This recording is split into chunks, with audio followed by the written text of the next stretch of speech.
Bonjour et bienvenue dans la Minute Immobilière, moi c'est Fabien, négociateur immobilier sur Caen. Aujourd'hui je vais vous présenter deux actualités immobilières. Le premier sujet, les prix de l'immobilier vont ralentir dès 2021 en France selon Standard Poor's, suivi de la proximité d'une gare pèse lourd sur les prix immobiliers.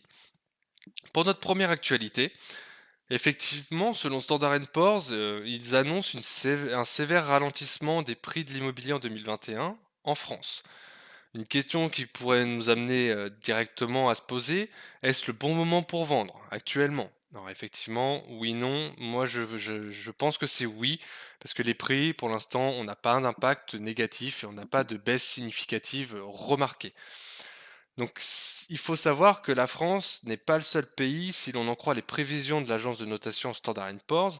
Pour être plus précis, qu'est-ce que Standard Poor's? Je vais vous expliquer. C'est une agence de notation qui analyse des marchés financiers, boursiers ou encore de solvabilité des États. Et elle réalise pour cela des études qui permettent de voir les tendances sur les prix de l'immobilier. La France n'est pas le seul pays, on a aussi la Suisse qui va connaître également un sévère ralentissement selon Standard Poor's, on a le Portugal, la Suède. Tout ça en 2021, on devrait constater ce ralentissement des prix de l'immobilier, à confirmer encore une fois, attendre, voir les tendances, comment ça se passe. Ça reste une étude.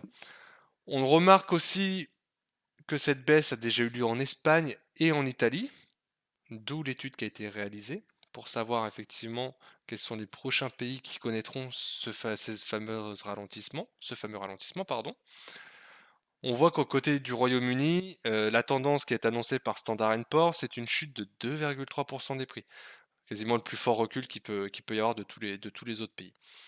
En conclusion, c'est toujours le moment de vendre. Moi, je vous conseillerais de toujours regarder, de vérifier les prix, les tendances, les évolutions, parce que ça peut toujours évoluer plus ou moins d'un mois à un autre. Et en fonction de ce que vous souhaitez faire, si c'est un investissement ou si vous souhaitez vendre, c'est super important. Si vous avez plus d'informations, n'hésitez pas, il y a l'article qui est en bas dans la description. Pour notre sujet numéro 2, la proximité d'une gare pèse lourd sur les prix de l'immobilier. Alors qu'il faut savoir que la présence des transports en commun à proximité d'un bien immobilier a un impact sur son prix.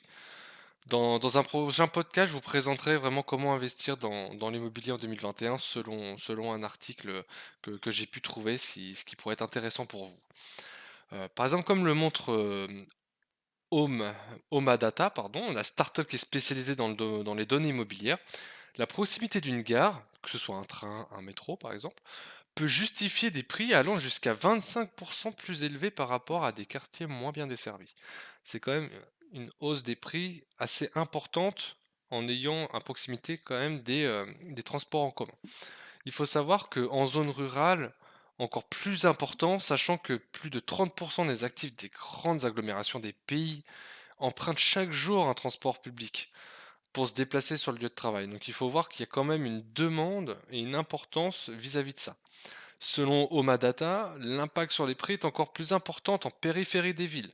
Donc n'hésitez pas à étudier tout ça en fonction de où est situé le bien, est-ce qu'il y a des transports en commun desservis plus ou moins proches, le cadre de la ville, la grandeur de la ville, est-ce qu'il y a beaucoup de demandes et de personnes justement qui prennent ces transports en commun là.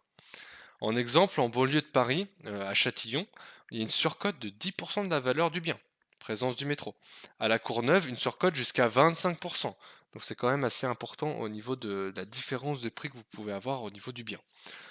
Pour conclure, la proximité des transports en commun augmente le prix de votre bien. Il est important de s'informer sur cette surcote si vous souhaitez investir ou si vous avez un bien à vendre pour réaliser aussi une bonne affaire en fonction du vendeur qui n'est pas forcément informé de cette surcote-là.